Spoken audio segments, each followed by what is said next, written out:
Nature Mantra BP sugar thyroid reversal nature మంత్రతో సాధ్యం. ఒక్కసారి సింపుల్ గా ఒక్కొక్కళ్ళ గురించి చెప్పాలంటే ఏం చెప్తారు? 1 by 1 చెప్పుకుంటూ వచ్చేయండి. అయ్యో అందరి దగ్గర నేర్చుకున్నామండి, ఒక్కొక్కరిది ఒక్కో స్టైల్. ఫస్ట్ అయ్యో పూరి గారు ఏంటి చాలా మంది అంటారు పుడితే ఇలానే పుట్టాలి, జగన్ లానే పుట్టాలి అంటుంటారు కదా, ఏంటి అసలు ఆయనలో ఉన్న గ్రేట్నెస్? ఆయన కారణజన్ముడేమో. అంటే ఆయన లైఫ్ స్టైల్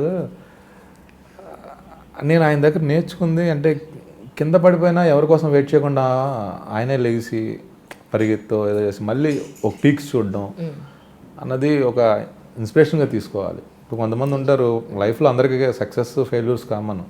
ఫెయిల్యూర్ వచ్చినప్పుడు ఎవరి కోసం వెయిట్ చేస్తూ మనకి ఎవరైనా హెల్ప్ చేస్తారా లేకపోతే ఫ్రెండ్స్ అని హెల్ప్ చేస్తారా అనుకుంటే తన మీద తనకే కాన్ఫిడెన్స్తో చేస్తారు. చూడండి ఆయన దగ్గర నేర్చుకున్నది అది. అది చాలా డేరింగ్ అండి. Daring, dashing, dynamic life enjoy చేస్తారు. పర్ఫెక్ట్గా లైఫ్ ఎంజాయ్ చేస్తారు. అలా ఉండాలి.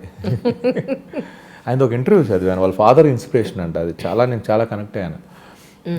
వాళ్ళ ఫాదర్తో ఆయన అప్పట్లో వాళ్ళ థియేటర్ నర్సీపట్నం థియేటర్ ఉన్నప్పుడు థియేటర్కి స్క్రీనింగ్ చేసి వస్తున్నప్పుడు అడవి తగలబడుతుంటే బస్సులో వస్తున్నప్పుడు, నాన్న అడవి తగలబడుతుంది భయపడుతుంటే, నాన్న మనిషి కూడా అలా ఉండాలి, ఈ కారు చిచ్చు చిన్నదే అది మళ్ళీ ఆరిపోద్ది కానీ అడవిని మొత్తం తగలబెట్టలేదు, అట్లా లైఫ్ ఎప్పుడు మనిషి మగ అలా ఉండాలి బతకాలి అని చెప్పి వాళ్ళ ఫాదర్ చెప్పింది ఇన్స్పిరేషన్. చాలా డీప్ డెప్త్ ఉంది అది ఆలోచిస్తే. అట్లా ఉండాలంటే ఈ ప్రాబ్లమ్స్ ఏమైనా వస్తుంటే కానీ మనిషి అడవిలాగా ఉండాలి అని చాలా కనెక్ట్ అయ్యాను దానికి. తర్వాత ఇప్పుడు సాహో ఒకటి చేస్తున్నారు, సాహో చేస్తున్నానండి. అంటే అదొకటి, ఇంకోటి ప్రెసెంట్ ప్రాజెక్ట్స్ ఏమున్నాయండి? బోయపాటి గారు చేస్తున్నానండి, రామ్ చరణ్ గారిది. ఓకే. లాస్ట్ మంత్ అంతా అది అజర్బైజాన్ వెళ్ళి వచ్చాము, అక్కడ చేసాము ఒక ఎపిసోడ్. సన్కి 2. అంటే మూవీస్ మీదే మీరు జీవనాధారం ఆధారపడి ఉందా రైట్ నౌ? అంతేనండి. అంతేనా? నాకేమీ లేనప్పుడు ఇందులో లైఫ్ వచ్చిందండి. సో నేను ఇంకా వేరే ఆప్షన్ వేరే అంటే డైవర్ట్ అవ్వట్లేదు. ఇందులోనే ఖాళీగా ఉన్నప్పుడు ఆ మూవీస్ చూస్తుంటాను. ఇంకా రెగ్యులర్ వర్కౌట్స్, కొంచెం మ్యూజిక్ పిచ్చి నాకు. ఎప్పటి నుంచో ఉన్న 7th నుంచి గిటార్ కొనుక్కుని నేర్చుకుని అలా అలా అలా అలా పాటలుగా నేర్చుకుంటున్నాను. అదొకటి ఇప్పుడు ఈ మధ్య ఫినిష్ చేద్దామని పెట్టుకున్న టార్గెట్. ఇంకా లైఫ్ ఒకటే కదండి, అన్నీ ఫినిష్ చేసుకోవాలి. డ్యాన్స్ చిన్నప్పుడే నేర్చుకున్నా స్కూలింగ్లోనే, ఇంకా అవకాశం రాలా ఎక్కడ. ఇప్పుడు వేసినా చూడలేండి, తిడతారు. బట్ ఏంటంటే ప్యాషన్ అది అదొక చాలా రిలీఫ్. ఈ 2 ఒకవేళ సంపాదించినా బాగా ఇందులోనే పెడతాను. ఎందుకంటే నాకు ఏమీ లేను అసలు, ఈడేమవుతాడు అనుకున్నప్పుడు వచ్చింది లైఫ్లో నాకు అది. కానీ స్టార్టింగ్లో ఫిల్మ్ ఇండస్ట్రీలో అంటే చాలా మందికి నేను విన్నాను ఏంటంటే, ఫ్రెషర్స్ ఎవరన్నా వస్తున్నారు అని అంటే అమౌంట్ తక్కువ మాట్లాడతారు, అమౌంటే ఉండదు, మాట్లాడినా ఇంటేం ఇస్తారన్న గ్యారంటీ ఉండదు. సో అలాంటి కష్టాలు అన్న పట్టారా మీరు? యాక్చువల్లీ లేదండి. అంటే నాకు ఆ టైంకి ఫాదర్ సపోర్ట్ ఉంది. నా ఫస్ట్ సినిమాకి కారు వేసుకుని వెళ్ళా షూటింగ్. నేను కారు అప్పుడు నేను కూడా జాబ్ చేస్తూ ఉన్నాను. ఓకే. ఫైనాన్షియల్ ట్రబుల్స్ అయితే లేవు. అయితే వచ్చింది గుర్తుగా మా మదర్కి ఫస్ట్ సినిమా సూపర్ది అయితే ఒకప్పుడు ఎలక్ట్రానిక్ కుక్కర్ ఏదో వచ్చింటే ఎలక్ట్రానిక్ కుక్కర్ గుర్తుగా ఒకటి ఉంటుంది కదా ఐటమ్, నా ఫస్ట్ అట్లా తీసుకునేవాడిని. అంటే ఇప్పుడంటే ఇప్పుడు నా కంపల్సరీ నేను సర్వే అవుతుంది ఇండస్ట్రీ దాని మీదే. ఫస్ట్లో అయితే ప్రాబ్లమ్స్ ఏమి ఫేస్ చేయాలి. నాకైతే నన్ను ఎవరు కూడా డబ్బులు అడగలేదు, ఇచ్చారు. ఫస్ట్ సినిమా నుంచి పేమెంట్ తీసుకున్నాను నేను. ఓకే. ఓకే. యాక్టింగ్ ఎక్కడైనా నేర్చుకున్నా అంటే రైట్ నా మీరు? లేదండి, మూవీస్ బాగా చూసేవాడిని.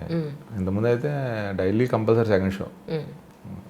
మూవీస్ కూడా బాగా పిచ్చి. మా సర్కిల్ కూడా విజయవాడ ఉన్నప్పుడు ఫస్ట్ డే మా ఫాదర్ చాలా మటుకు చేసింది థియేటర్స్ ఉన్న ఏరియాలో ఉండే, టికెట్స్ నా దగ్గరే ఉండే. అదొకటి బాగా మూవీస్ బాగా చూసేవాడిని.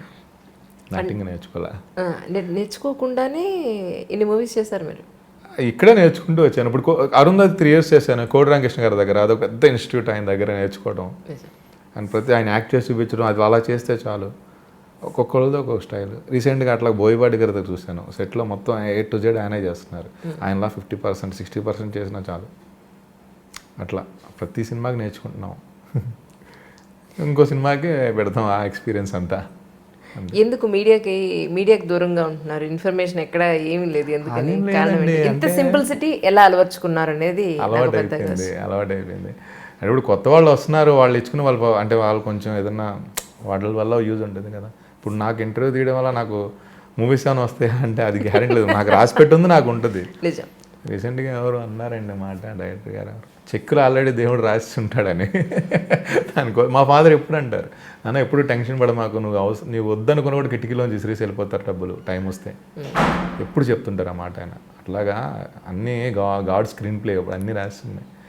ఈ పబ్లిసిటీ అంటారా ఎందుకో అంటే ఇప్పుడు అంత టైం ఉందా మన గురించి చూడడానికి వాళ్ళకి? ఎవరి వర్క్లో వాళ్ళు బిజీగా ఉంటారు. మళ్ళీ మనది ఓపెన్ చేసి వీడి పర్సనల్ లైఫ్ ఏంటి, ఒకవేళ పాజిటివ్గా తీసుకున్న పాజిటివ్గా తీసుకుంటారు, లేదనుకోండి కింద ట్రోల్ చేయడం మొదలు పెడతారు. ఏదన్నా రాంగ్ వెళ్ళింది అనుకోండి ఇక ట్రోలింగ్ మామూలుగా ఉండదు. దానివల్ల ఒక ఫేమస్ అవ్వటం అవసరం అని చెప్పండి. ఏదో నాది చిన్న ఫ్యామిలీ, ఆ ఫ్యామిలీలో అలా గడిపేస్తున్నాను. ఇప్పుడు నా వైఫ్ ఉందంటే తనకి అసలు ఫుల్ సపోర్ట్ అనమాట. అంటే నేనన్నా అప్పుడప్పుడు చిన్న ఏంటి రేపు పొద్దున ఈ మంత్ ఏంటి పరిస్థితి, ఎవ్రీ మంత్ ఎంతే కదా మిడిల్ క్లాస్ అన్నప్పుడు ఏం లేదు నీకు రేపు వస్తుంది చూడండి, మీకు రేపు ఏదో సినిమా వస్తుంది, లేదంటే చెక్ వస్తుంది, బ్యాలెన్స్ చెక్స్ ఏమంటే. అంతేగాని ఒక లేదంటే అంటే మూవీ ఫీల్డ్లో ఉంటే కొంతమంది సక్సెస్ ఉన్నప్పుడు ఒక రకంగా, సక్సెస్ లేనప్పుడు ఒక రకంగా బిహేవ్ చేస్తుంది, ఎప్పుడూ ఒకేలాగా. అది ఎందుకంటే తను చేసుకోవడం తన లైఫ్ గోల్ రీచ్ అయిపోయింది, ఇక అయిపోయింది ఇక చాలా అనుకుంది. అలా ఉంటుంది తను, నన్ను మ్యారేజ్ చేసుకున్నాడికి చాలు అని తన లైఫ్ అది. అట్లా దాని గురించి అంతే ఇంటర్వ్యూస్ అంతే, దాని గురించి ఎందుకో ఫస్ట్ నుంచి కనెక్ట్ అవ్వాలి నేను. మీకు పాపం ఎప్పటి నుంచి అడుగుతున్నారు, నేను మీరు ఇంకా నన్ను వేరే విధంగా అనుకుంటారేమో, ఇంకా ఇవ్వట్లేదు, ఏమైనా యాటిట్యూడ్ చూపిస్తున్నాడు, పెద్ద స్టార్ అనుకుంటాడా అని. అలా కాదు, నేను ఎప్పుడు ఫోన్ చేసినా మీరు లిఫ్ట్ చేశారు, లిఫ్ట్ చేయని పక్షంలో ఒక మెసేజ్ పెట్టారు. అంటే so glad to you really. ఎవరి పనిలో వాళ్ళు బిజీగా ఉంటున్నారు కదండి. మళ్ళీ వాళ్ళకి మన పర్సనల్ లైఫ్లు చెప్పి ఏదైనా కాంట్రవర్సీ క్రియేట్ అయినా కూడా ఎందుకు చెప్పండి. తను మీ మిస్సెస్ అన్న అంటే జాబ్ చేస్తారండి? మ్యారేజ్ ముందు చేసేదండి తను ఎయిర్ హోస్టెస్ ట్రైనింగ్ చేసింది, ఎయిర్ హోస్టెస్ చేసినట్టుంది, హెచ్ఎస్సీలో జాబ్ చేసేది ఇంతకుముందు. మ్యారేజ్ తర్వాత నన్ను చూసుకుంటాను. ఇప్పుడు కూడా అంటే ఇప్పుడు ఖాళీగా ఉంటే జాబ్కి వెళ్ళొచ్చు, అంటే నాకు స్టిల్ ఇప్పుడు కూడా అండి నేను మ్యారేజ్ అయిన దగ్గర నుంచి మార్నింగ్ తను ఒకవేళ నేను 6కి బయలుదేరాలంటే 4కి వెళ్ళేసి నాకు క్యారేజ్ ఇచ్చేస్తుంది. ఓకే, నాన్ వెజ్ అయినా కూడా ఏదైనా అండి. అసలు ఇప్పటికి ఇండస్ట్రీలో రెగ్యులర్ టచ్లో ఉన్న ఆర్టిస్టులు షూటింగ్ వస్తే అరవింద్ గడి క్యారేజ్ ఉంటుంది కదా, బాగుంటుందని అట్లా ఫుడ్ అట్లా తనకి ఇంట్రెస్ట్, కేరింగ్ ఎక్కువ, అలవాటు అయిపోతుంది. అది తర్వాత నేను ప్రాబ్లం ఫేస్ చేస్తాను, భయం వేస్తాను కూడా ఇంకా ఎక్కువ అలవాటు చేస్తుంది. సో మీ మదరు రిప్లేస్ అయ్యారు ఇక్కడ మీకు? మా మదర్ అప్పుడు కూడా పాపం నాకు పెళ్లి కాకముందు అని లేకపోతే ఎవరినైనా పంపిస్తే కర్రీస్ చేసి పంపించేది షూటింగ్ దగ్గర. నాన్ వెజ్ అవి బాగా చేసేవాళ్ళు, సేమ్ తిని ఇక్కడ మా మదర్కి బాగా వండి పెట్టేది బిర్యానీ. మా మదర్ కూడా బాగా లైక్ చేసేవాళ్ళు. సాహులో ప్రభాస్ గారితో కలిసి పనిచేశారా? అవునా, ఎలా అనిపించింది? ఆయన గ్రాటిట్యూడే నిజంగా, అందుకే ఆయన ఈరోజు అక్కడ ఉన్నారు. ఆయన నేను బిల్లా చేశానండి ప్రభాస్ గారితో 2008లో, తర్వాత ఇదే చేయటం మూవీ. అయితే మా వర్క్ జరుగుతుంది, ప్రభాస్ గారు వస్తారు ఆ షాట్లో అంటున్నారు, కానీ అప్పటికే నేను ఒకటి ఉన్నాను. వెళ్ళి కలుద్దామా అంటే ఇప్పుడు బాహుబలి తర్వాత కదా, అట్మాస్ఫియర్ ఎలా ఉంటుందో, ఎందుకులే కామ్గా ఉందాం అనుకుని ఉన్నాను. పక్కన ఏమండి బాగున్నారా అంటే షాక్ నేను చూసి, సార్ బాగున్నాడు, చాలా లేదండి కలిసి, ఎలా ఉన్నారు అనేసరికి నిజంగా హ్యాట్స్ ఆఫ్. అందుకే ఆయన రోజున గ్రేట్ అనిపించింది, చాలా హ్యాపీగా ఫీల్ అయినారు. నేను ఆయనే వచ్చి చెవి దగ్గర పడుకున్నాను, బాగున్నారండి, గ్రేట్. అందులో మీది ఏంటండి యాక్చువల్లీ, అంటే విలనిజం దాంట్లో ఉన్నారా? ఒక క్యారెక్టర్ అంటే ఒకటి, చాలామంది ఉన్నారు బాంబే మొత్తం అంతా హిందీ వాళ్ళే. మొన్న ఒకసారి వర్క్ చేస్తుంటే ఆల్మోస్ట్ ఒక బాంబే సగం ఉంది అట్లా. ఇందులో రామ్ చరణ్ గారి దాంట్లోనేమో పోలీస్ క్యారెక్టర్ చేస్తున్నాను. ఓకే, రామ్ చరణ్ గారితో ఉన్నాయి మీ సీన్స్ అందులో? మొన్న చేసి వచ్చింది రామ్ చరణ్ గారితో, మొన్న చేసాము రీసెంట్గా. ఆయన ఎలా అనిపించారు? అయ్యో చాలా డౌన్ టు ఎర్త్ అండి, చాలా బాగా మాట్లాడారండి, చాలా బాగా మాట్లాడారు, గ్రేట్. చాలా హ్యాపీ అనిపించింది. అంటే నేను ఆయన కలిసింది కూడా ఆయన మగధీర షూటింగ్ అప్పుడు, నేను నాగబాబు గారి దేక్ పోలీస్ అనే సినిమా చేస్తున్నాను కోటి రామకృష్ణ గారిది 2008లో, ఆర్ఎఫ్సీలో జరుగుతుంది. నేను ఈ సెంధిల్ అంతా ఉన్నారు కదా, సెంధిల్ గారు అని చెప్పి వెళ్దాం లొకేషన్కి వెళ్ళాం మగధీరకి. దానికి వెళ్ళినప్పుడు ఇలా అప్పటికి నేను అన్నవరం రిలీజ్ అయిపోయాను పవన్ కళ్యాణ్ గారితో. ఇలా అండి నేను హాయ్ అండి నేను ఇలాగాను అని తెలుసండి బాగున్నారా అని మాట్లాడారు. మళ్ళీ మొన్న షూటింగ్లో మాట్లాడడమే నేను గుర్తుపట్టి చాలా ఎలా ఉన్నారు అది చాలా డౌన్ టు ఎర్త్, గ్రేట్. అందుకే స్టార్స్ ఊరికే అయిపోరంటారు కదా, గ్రేట్. నేను చాలా హ్యాపీగా ఫీల్ అయ్యాను. మళ్ళీ మా ఫాదర్ గారికి ఫోన్ చేసి చెప్పాను, చాలా బాగా మాట్లాడారు రామ్ చరణ్ గారు అని. అట్లాగే నాకు ఇష్టమైన వాళ్ళు తారక్ గారు అయితే నేను కెరీర్ స్టార్ట్ అయింది అశోక్ నుంచి, ఆ తర్వాత టెంపర్ చేసి ఆ శక్తి చేశాను, తర్వాత అబసా చేశాను. కానీ చిన్న చిన్న అంటే వెళ్ళిపోతాయి అట్లా కొంచెం టెంపర్లో పర్లా 2 ఫైట్స్ 3 ఫైట్స్ ఉంటాయి. జనతా గారి త్రూ అవుట్ ఆయన ఆడియో ఫంక్షన్లో మా పేరు చెప్పేసరికి షాక్ అండి. నేను ఆ రోజు ఆడియో ఫంక్షన్కి వెళ్ళలేదు, ఆ రోజు చాలా గిల్టీ ఫీల్ అయ్యాను నేను. అంటే ఆర్ఎఫ్సీలో షూటింగ్ జరుగుతుంది, ఇంటికి వచ్చేసరికి 8 అయింది. ఇంక వెళ్ళినా మనం ఆ పబ్లిక్ క్రౌడ్ లోపలికి వెళ్ళలేమేమో అన్న చిన్న డౌట్తో ఆగిపోయి టీవీ చూస్తున్నాం మామూలుగా. ఎన్టీఆర్ గారు మాట్లాడుతూ సినిమాలో యాక్ట్ చేసిన, నాతో పాటు యాక్ట్ చేసిన మోహన్ లాల్ గారు, సమంత, అజయ్ అంటే మొత్తం చెప్పి మా పేర్లు అని అరవింద్ అని చెప్పి షాక్. మా ఫాదర్ అయితే అరే నాకు పెద్ద ఎన్టీఆర్ గారు చెప్తున్నట్టుందిరా పేరు, చూడరా ఎందుకు వెళ్ళాల్సింది కదరా అంటే మళ్ళీ నెక్స్ట్ డే సారీ చెప్పాను షూటింగ్లో, ఇలా కుదరలేదు సార్ ఏమన్నా. అంటే ఆ రేంజ్ ఉన్న ఆర్టిస్టులు మన పేరు చెప్తాను ఎక్స్పెక్ట్ చెయ్యం కదా, అంత పెద్ద ఆడియో ఫంక్షన్.